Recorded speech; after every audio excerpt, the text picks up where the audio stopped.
सलाम नमस्ते दोस्तों, मैं मोहम्मद अब्दुल वसीम। आप देख रहे हैं NDTH न्यूज़। सच को रखिए आपके आगे। 2 दिन से सोशल मीडिया पे एक वीडियो बहुत ही वायरल किया गया और उसमें ये दिखाया गया कि एक औरत ओल्ड सिटी के अंदर बुर्का पहनकर बीच सड़क में अपनी मासूम बच्ची के साथ भीख मांग रही थी। और उसी वक्त हमारे हैदराबाद की एक सोशल एक्टिविस्ट जिसका नाम सफ़िया माही बताया जा रहा है, वो अपने कुछ साथियों के साथ उसी रास्ते से गुजर रही थी। जैसे ही सफ़िया माही ने उस औरत को बीच रास्ते में भीख मांगते हुए देखा, सफ़िया माही अपने साथियों के साथ उस औरत के पास पहुंचकर उस औरत से ये पूछा कि इस बुरखे में बीच रास्ते में आप खड़ी होकर भीख मांगने की वजह क्या है, हमें बताओ। सफ़िया माही के पूछने के बाद उस औरत ने सफ़िया माही को ये जवाब दिया कि मुझे मेरे घर का किराया बनना है, इसीलिए मैं इस रास्ते में भीख मांग रही हूँ। और उस औरत की ये बात सुनकर सफ़िया माही के साथ साथ उसके कई साथियों ने उस औरत को ये कहा कि हमें आप आपके घर का पता बता दीजिए, हम आपके घर का किराया बन देंगे। और उन लोगों की यही गुफ्तगू सुनकर आजुक बाजुक और भीड़ जमा हो गई और वो सारे लोग उस औरत को ये पूछने लगे कि आप कहाँ पे रहती हो, हमें बताएं, हम आपके घर पर चलकर हम आपका किराया भरेंगे। और इन सभी लोगों के ये जवाब सुनने के बाद वो औरत ने उन्हें ये जवाब दिया कि मुझे कोई किराया नहीं चाहिए, मेरे घर तक किसी को चलने की ज़रूरत नहीं। पर उन लोगों ने उस औरत के साथ बहुत ही ज़बरदस्ती की और कई लोगों ने कई बातें की। किसी ने ये कहा कि आप ये जो बुर्का पहनकर भीख मांग रही हो ये बहुत ही गलत बात है, और किसी ने ये कहा कि आप अपनी मासूम बच्ची को बीच सड़क पर लेकर भीख मांग रही हो, ये भी बहुत गलत बात है। और ऐसे कई लोगों ने कई तनकीदें की। और उन लोगों के इतने सवाल सुनने के बाद जब वो औरत बार बार यही कहती रही कि मुझे किसी की मदद नहीं चाहिए, मुझे सिर्फ मेरे घर जाना है, उसके बार बार कहने के बावजूद भी किसी ने उसे उसके घर जाने नहीं दिया। बार बार हर आदमी उससे यही सवाल करता रहा कि हम आपके घर चलेंगे, हम आपके घर चलकर आपको आपका किराया देंगे। लेकिन मेरे भाइयों, मैं आप सबसे ये पूछना चाहता हूँ, जब वो औरत बिना किसी को उसके ख़ानदान में बताए, उसके बस्ती वालों को बताए, अपने घर से इतनी दूर किसी मजबूरी की वजह से भीख मांग रही थी, अगर उसने के बस्ती वालों को, उसके घर वालों को ये पता चल जाएगा कि ये औरत भीख मांग के अपने घर वालों का पेट पालती है, तो उसकी इज़्ज़त क्या रहेगी। मेरे भाइयों, जितने भी लोगों ने उससे ये सवाल किया कि हम आपके घर का किराया बन देंगे, आप सब भी बहुत अच्छी तरीके से जानते हैं, क्या उनके घर के आसपास या उनके ख़ानदान में कोई एक मुस्तहिक़ लोग नहीं है जो वो उनकी मदद करें। मेरे भाइयों, ये ऐसे लोग होते हैं जो अपने घर के आसपास, अपने ख़ानदान में एक गरीब आदमी उनसे बार बार मदद मांगने के बावजूद भी 1 रुपए की उनकी मदद नहीं करते, लेकिन बीच सड़क पर अगर उन्हें ऐसा कुछ तमाशा नज़र आए तो गरीब आदमी की इज़्ज़त निकालने में ये कभी पीछे नहीं हटते।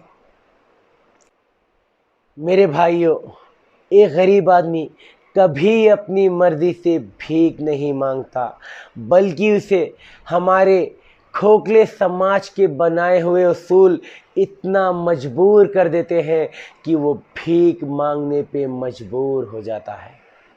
जैसा कि आप सब जानते हैं मेरे भाइयों कि पिछले 1.5-2 साल में इस कोरोना की वजह से अगर सबसे ज़्यादा कोई परेशान हुआ तो वो कोई पैसे वाला नहीं, कोई गरीब नहीं।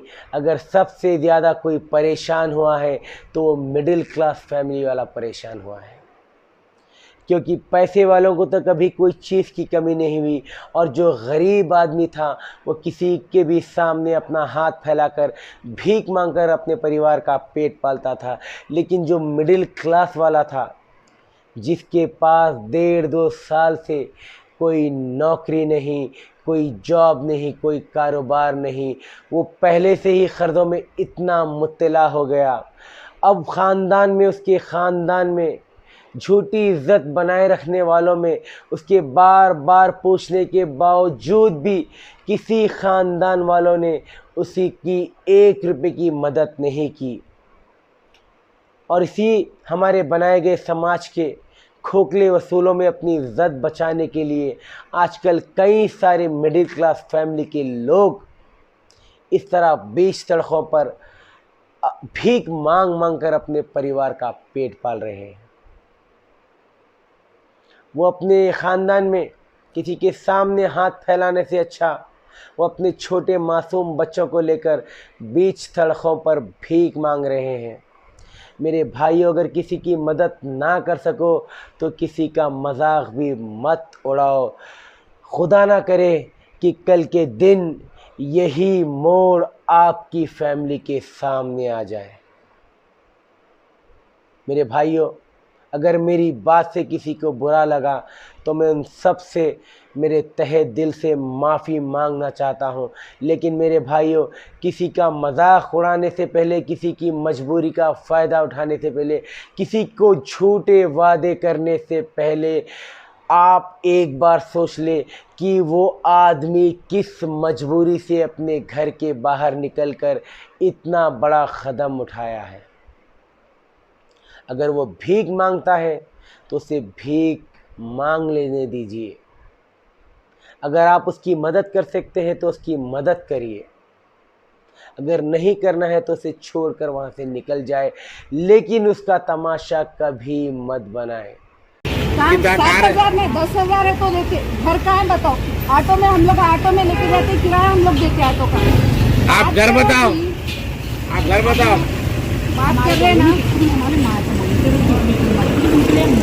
पूरी कोई पहचान के निकल जाते तो वही मजबूरी निकलना कोई नहीं। अब भीख मत को मंगो, किराया हम लोग एडजस्ट करते। शाही नगर में कहाँ रहते आप? नाम खराब हो रहा है ना, लोगों को बता के नहीं देते किराया आपका, हम लोग का छुपा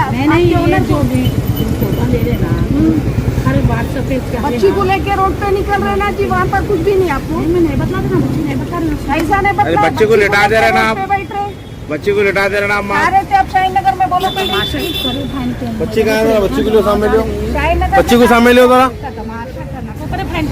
शाही नगर में कहाँ रहते हैं? अच्छा, पहले को पहले आके भीख मांगते आप? 10 तारीख तक मांगती, इसका मैं मांगती हूँ। कहाँ रहते? शाही नगर में किराया हम लोग एडजस्ट कराते। शाही नगर में कहाँ रहते? शाही नगर में कहाँ रहते? हमारे यहाँ पर नहीं दिखते। आप पहले नहीं दिखने का नहीं बोल रहे आपको, आपको क्या होना वो बोलो। आप ऐसा भीख मांगे तो अपना नाम खराब होता है। हाँ, शाही नगर में कहाँ रहते? किराया एड्रेस दो। कहाँ रहते शाही नगर में? घर का एड्रेस दो, एड्रेस दो जी। एड्रेस बोले क्या हुआ आपको? भीख मांगना इज्जत का काम है। ऑटो ठहरो, टको करो माँ भाई, रोडों पे बैठ जा रहे बच्चे को देख रहे, बच्चे के ऊपर कितने के ऊपर गाड़ी जाते आती है। बच्चे आपको होश नहीं है।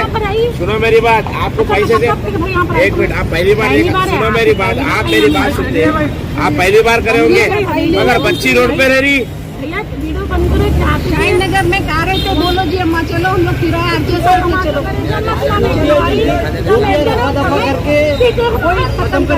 चलो नहीं, हाँ चलो ऑटो में बैठ। तुम्हारे वैसे हर किसी को रोक रहे जी, चलो लेके चलो।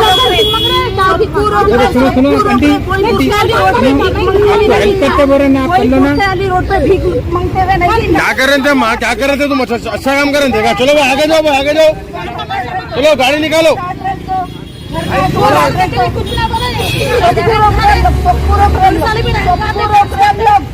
चलो घर का एड्रेस बताओ। रात भर भीख मांगते,